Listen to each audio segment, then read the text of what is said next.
Sakri police station हद्दीतील सराईत 5 गुन्हेगारांना धुळे जिल्ह्यातून 2 वर्षाकरता हद्दपार करण्यात आले। आगामी लोकसभा निवडणुकीच्या अनुषंगाने सराईत गुन्हेगारांना हद्दपार करण्यासाठी पोलीस अधीक्षक श्रीकांत धिवरे यांनी मोहीम हाती घेतल्याने आज साक्री पोलीस स्टेशनच्या हद्दीतील कापूस चोरणाऱ्या टोळीला 2 वर्षाकरता हद्दपार करण्यात आले आहे। जिल्ह्यातील कायदा व सुव्यवस्थेला बाधा आणणाऱ्या गुन्हेगारांवर थेट हद्दपारीची कारवाई होत आहे।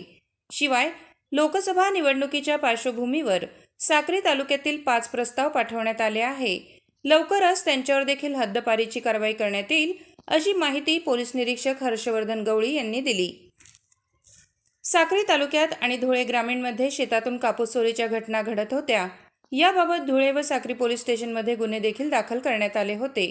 पोलिसांनी चक्रे फिरवीत कापूस चोरणारी टोळी जेरबंद केली व या टोळीवर अजून गुन्हे दाखल असल्याने साक्री शहरात शांतता राहावी म्हणून टवाळखोर इस्मांकडून व सराईत गुन्हेगारांकडून सार्वजनिक शांततेचा भंग होऊन कायदा व सुव्यवस्थेचा प्रश्न निर्माण होऊ नये यासाठी नमूद गुन्हेगारांना धुळे जिल्ह्यातून हद्दपार करण्यासाठी साक्री पोलीस स्टेशनचे पोलीस निरीक्षक हर्षवर्धन गवळी यांनी प्रस्ताव तयार करून पोलीस अधीक्षक श्रीकांत धिवरे यांच्याकडे पाठवले आहेत।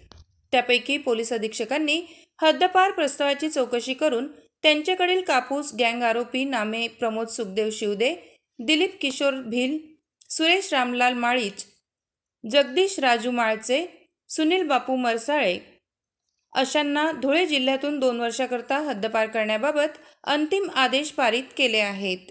सदर हद्दपारची प्रस्तावाची कारवाई पोलीस अधीक्षक श्रीकांत धिवरे, अप्पर पोलीस अधीक्षक किशोर काळे, उपविभागीय पोलीस अधिकारी साजन सोनवणे यांच्या मार्गदर्शनाखाली पोलीस निरीक्षक हर्षवर्धन गवळी, सहाय्यक पोलीस निरीक्षक प्रसाद रौंदळ, BM रायते, उमेश चव्हाण, संजय शिरसाट, शांतीलाल पाटील, रोहन वाघ, दिलीप कांबळे यांच्या पथकाने केली आहे। मीडिया लाईव्हसाठी रफिक शेख, साक्री, धुळे।